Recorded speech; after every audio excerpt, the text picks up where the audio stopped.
NASCAR is in the middle of something serious right now, and it all started with a stage brake caution at Martinsville Speedway that lasted far too long. What followed was a chain reaction, a podcast episode, a social media post, a public admission from NASCAR itself, and now an open conversation about whether the sport's broadcast model is quietly working against the very fans it's trying to keep.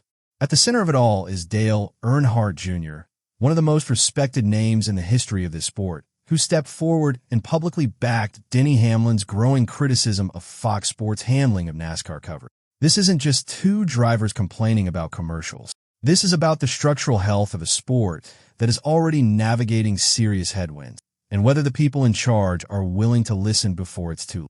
It started on Hamlin's podcast, Actions Detrimental, recorded in the days following the Cup Series race at Martinsville. Hamlin didn't hold back. He walked through exactly what happens during a stage brake caution on a Fox broadcast, step by step, and the picture he painted wasn't flattering. Apparently, what's happening is Fox feels they need to see the pit stops, Hamlin said. So, the end of the stage brake happens, green checkered, and boom, we're under caution. The pace car comes out, they catch us, and we're under commercial. We're going to get our commercials in, they're going to get them in, all 5 minutes of it. It seems like a while. They open pit road, and then it's a reset, we got to line up. It's just so long. That sequence, caution flag, pace car, 5 minutes of commercials, pit road opening, and then a full field reset before racing can resume, is the exact problem Hamlin was describing. And the numbers for Martinsville back him up completely. There were 14 cautions in that race for a total of 96 yellow flag laps. At one point, the field went 19 consecutive laps under caution following a stage break. On a track as short as Martinsville, where every green flag lap matters and the racing is intensely physical, 19 laps of circling behind a pace car is an enormous chunk of the event gone to waste. Hamlin also addressed what he saw during the O'Reilly Auto Parts Series race the Saturday before, and he was equally direct. I'm telling you my experience as a watcher. It was a single car wreck, there's not debris on the track, there's no cleanup to be had, and it's just yellow, yellow, yellow. I'm like, choose already. He did acknowledge the commercial reality that sits underneath all of this. Fox spent significant money on NASCAR broadcast rights, and the network has to recoup that investment through ad revenue. Hamlin admitted that everyone has a boss and that these decisions come from the top. But he also made a critical point that reframes the entire conversation. Lengthy caution periods don't just frustrate fans in the moment. They risk making the broadcast rights themselves less valuable over time, because a product that drives viewers away is a product that loses sponsors and audience. His proposed solutions were practical. Can we get a side-by-side for the pit stops maybe? Hamlin said. Or, when you come back from the commercials, just do a recap, because we're running too long under caution. We have to find a way to shorten them up. Side-by-side coverage, with a commercial plays in a smaller box while the race continues on screen, is already used in other parts of NASCAR broadcasts. Applying it specifically during stage break pit stops would address Fox's desire to show pit stops while simultaneously cutting down the dead time under yellow. That's where Dale Earnhardt Jr. enters the story, and his involvement changes the weight of this conversation significantly. Jr., who retired from full-time Cup Series competition after the 2017 season, now works as an analyst and broadcaster for Amazon Prime Video and TNT Sports as part of NASCAR's current television deal. He knows the broadcast world from the inside. He also spent nearly 2 decades as one of the most popular drivers in the sport, winning the NASCAR Most Popular Driver Award a record 15 consecutive times from 2003 to 2017. When he speaks about what fans want to see, he is speaking from a position of genuine experience on both sides of the camera. Jr. posted publicly on social media backing Hamlin up. He made clear that his concern wasn't with cautions in general. It was specifically with how long stage brake cautions run. I don't really have a problem with the length of cautions in a general part of the race worth a natural yellow, Earnhardt Jr. said. My problem is the length of the stage brake caution. NASCAR isn't going to get rid of stage caution. He then pointed to a specific track to illustrate the scale of the issue. Pocono's a great example. They eat into 20% of the stage with the caution. The stage brakes are manufactured cautions. They shouldn't eat into the remaining part of the race. That framing, manufactured cautions, is important. Natural cautions happen because of incidents on track. Nobody can control them, and everybody understands them as part of racing. Stage brake cautions are different. They are a structured element of the broadcast format, built in deliberately, which means they can also be structured differently if the will is there to do so. Junior's point is that when a manufactured caution eats up 20% of the next stage before it even begins, it is directly stealing racing from the fans. He described it as taking product off the shelf. The actual racing is the product, and right now, too much of it is being consumed by the caution clock before fans even get to enjoy it. Once Hamlin and Jr. had framed the problem publicly, the broader NASCAR media conversation kicked in. Jeff Gluck of The Athletic weighed in with a counterpoint on his Gluckcast podcast, specifically pushing back on one proposed solution that had been floating around: stopping the lap count during stage breaks so that the race distance itself doesn't get eaten in. I don't want them to stop counting laps on the stage breaks. I think those laps need to count. If you stop counting the laps and you're just running, you're extending the actual distance of the race by some unknown amount of laps. Gluck said, stage breaks have already hurt the purity aspect of it. I don't want them to go, it's the 500, but we had about X amount of laps that we did. It's still the race, it's still going on. Gluck's alternative was simpler and more elegant. If we're going to compromise, my solution would be, when it comes into eating into the next stage, just make stage 2 longer, he said. That is what I think should happen, because in a lot of cases, stage 1 and stage 2 are about the same length, and then stage 3 is the longer stage. Just make stage 2 longer to account for the stage break, and then it won't be as big of a deal to lose laps off that stage. It's a structural fix rather than a broadcast fix, and it sidesteps the commercial argument entirely by simply building the caution time into the stage design from the beginning. What gave the entire debate a new level of seriousness was when NASCAR's own Cup Series managing director, Brad Moran, stepped forward and publicly acknowledged the problem. Speaking on SiriusXM NASCAR Radio's The Morning Drive, Moran didn't deflect or minimize.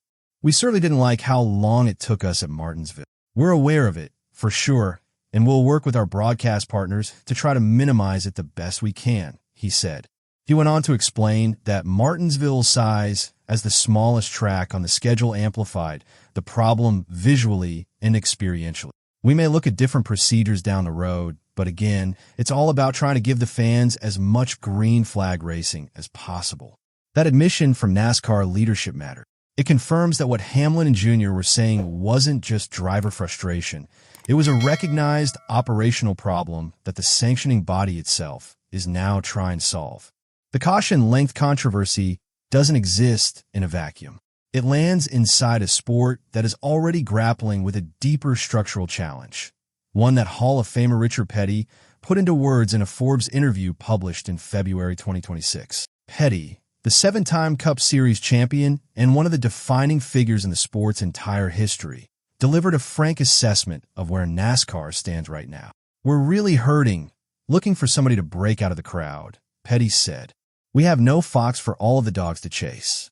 It's a multitude of drivers racing against each other with no front runner, nobody dominant, the first time in all of the transitions to different eras we have had this. Petty is 88 years old. He has watched this sport through every era, every transition, every generation of cars and drivers. For him to say this is the first time there has been no dominant figure during a period of transition is a genuinely significant statement, and the numbers support his read of the situation. In 2025, 14 different drivers won across 36 Cup Series races. In 2022, the first season with a next-gen car, 19 different drivers won races. In 2024, 18 drivers won at least one race. The field has never been closer. The reason, according to Petty, comes down to the cars themselves. Today's machines rely heavily on single-source components supplied by NASCAR-approved vendors, which means teams are working with fundamentally similar equipment. Out of 40-some cars in a race, at least 30 are capable of winning under the right circumstance, Petty said. That level of parity produces exciting racing in theory, but it makes it structurally difficult for any one driver to dominate consistently enough to become a household. Compare that to the eras that built NASCAR's mainstream popularity. Petty himself won 27 of 48 races in 1967 alone. President Ronald Reagan attended his 200th victory at Daytona in July 1984. From 1986 to 1994, Dale Earnhardt Jr. won 6 championships in 9 seasons. From 1995 to 1998, Jeff Gordon won 3 titles and 40 races in 4 years. From 2006 to 2010, Jimmy Johnson won 5 consecutive Cup Series championships. Each of those drivers became bigger than the sport itself. They are the reason millions of fans came to NASCAR in the first place. Today's elite: Kyle Larson, Ryan Blaney, Denny Hamlin, William Byron, Joey Logano, Chase Elliott, and 2025 Daytona 500 winner Tyler Reddick are genuinely talented. Among them, there are 6 Cup Series titles and 7 Daytona 500 victories, but few of them would be recognized by a casual sports fan on the street. Without a singular figure to anchor the narrative, casual viewers have no easy on-ramp into the sport. That's the problem. When you combine a broadcast model that is actively shortening and fragmenting the racing experience with a competitive landscape that makes it harder to produce breakout stars, you get a sport that is working against itself on 2 separate fronts simultaneously. Against that backdrop, a pair of stories emerging from the lower ranks of NASCAR offer a genuine counter-narrative, proof that the sport still has the ability to generate the kind of compelling crossover personalities it needs. AM Racing made a sudden and unexplained withdrawal from the O'Reilly Auto Parts Series race at Rockingham Speedway, pulling their number 25 Ford Mustang driven by Nick Sanchez from the entry list without giving any public reason. Sanchez had been running the full 2026 season with the team, sitting 25th in driver points after 7 races. He had one standout result, a 3rd-place finish at Atlanta, but also 3 DNFs that dragged down his overall standing. With the withdrawal, the Rockingham entry list dropped to exactly 38 cars for 38 available starting spots, meaning every remaining driver was automatically locked into the race. The driver who benefited most directly from that situation was Cleetus McFarland, real name Garrett Mitchell, a YouTuber with millions of subscribers who was making his Nopes debut at Rockingham. Before AM Racing's withdrawal, McFarland was on the bubble and at real risk of not making it. After it, his spot was guaranteed. He had already been testing with Richard Childress Racing, one of the most storied organizations in NASCAR history, and by all accounts showed legitimate pace and solid car control during those sessions. The reaction from a Nopes field was a careful mix of welcome and warning. Rodney Childers, future NASCAR Hall of Famer and crew chief for Carson Kvapil at JR Motorsports, was honest about both sides of the equation. We need the publicity and we need the personalities. You know, we have a lot of drivers these days that are kind of blah, and it's awesome that Cleetus has the following that he has, and I am thankful that he's. However, is he going to struggle? Yes, he's going to struggle, and if he finishes the race, that would be a miracle, and that's just being honest, right? Justin Allgaier, the 2024 Nopes champion with 30 career wins, framed it as a net positive for the series despite the challenges involved. I think that it's a lot tougher for him than it's going to be for all of us. He's used the spotlight on social media and all the things he does on YouTube. So listen, I will give him credit, but this is going to be tough. He added, I think it's cool that he's doing it. It brings eyeballs to our sport, and I think we could always use more of those. Jeb Burton was the most direct member of the field. To be honest, and no offense to him, I don't want to be racing around him, Burton said. I want to be running up front, and I don't expect him to be running up front right now. Sam Mayer of Haas Factory Team took a more relaxed view. I'm not worried. He got 6 to 8 hours of testing, and you can absolutely get a feel for it at just one racetrack. I think he'll do good. The benchmark for McFarland is straightforward. Finish the race cleanly. His Truck Series debut at Daytona ended with a spin inside the top 10 on just the 5th or 6th lap, which wiped out all the learning miles that followed. Getting through Rockingham without incident, regardless of finishing position, would be a genuine accomplishment and a platform for more. Then there is Isabella Robusto, 21 years old, from Fort Mill, South Carolina, and one of the most complete young racing talents in the NASCAR development system. She started racing go-karts at age 5, moved to Bandolero cars at Charlotte Motor Speedway at 8, and in 2018 became the first female driver to win a Legend Car national qualifier event, doing so in Texas. She won the 2025 ERCA Menard Series Rookie of the Year award after a season that included a third-place finish at Talladega, the best result ever recorded by a female driver at that track, along with 9 top 5s and 14 top 10s across the full schedule, finishing 4th in the final point standings. She is currently studying aeronautical engineering at Arizona State University while competing full-time in ARCA, which alone sets her apart. In an interview with Express US Sports, she explained how her background across multiple sports and disciplines helps her connect with audiences far beyond the traditional racing fan base. Yeah, I think it definitely helps kind of bring in people from all different worlds, right? You have people who followed me from when I was younger, playing football or track and field, or from cooking, cycling, or all the other things I also do. She added, "It is really cool to see my kind of popularity grow, as you said, over the years, and just being able to show everyone like, okay, this is me."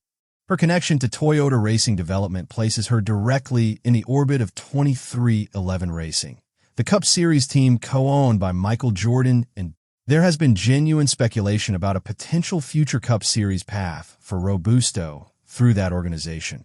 A combination of her Air Jordan sneaker passion, Toyota pipeline alignment, and on-track results that make the fit feel less like a marketing exercise and more like a logical sporting progression. NASCAR in 2026 is facing a moment that will define what the next decade of the sport looks like. The caution length issue is real, it is documented, and NASCAR's own leadership has now acknowledged it. Dale Earnhardt Jr. and Denny Hamlin have used their platforms and credibility to push the conversation into the open, and what they are really arguing for is that the broadcast should serve the racing, not the other way around. The sport has extraordinary stories building right now. Cleetus McFarland crossing over from YouTube into real NASCAR competition. Isabella Robusto rising through the development system with the talent and personality to become a genuine star. Young drivers with massive existing audiences who could bring entirely new fans, but none of that potential converts into sustained growth if the television product that most fans experience continues to interrupt and dilute the racing at its most critical moments. Jr. and Hamlin aren't fighting with Fox. They're fighting for the future of the sport they both love, and they're doing it publicly, loudly, and with facts behind them.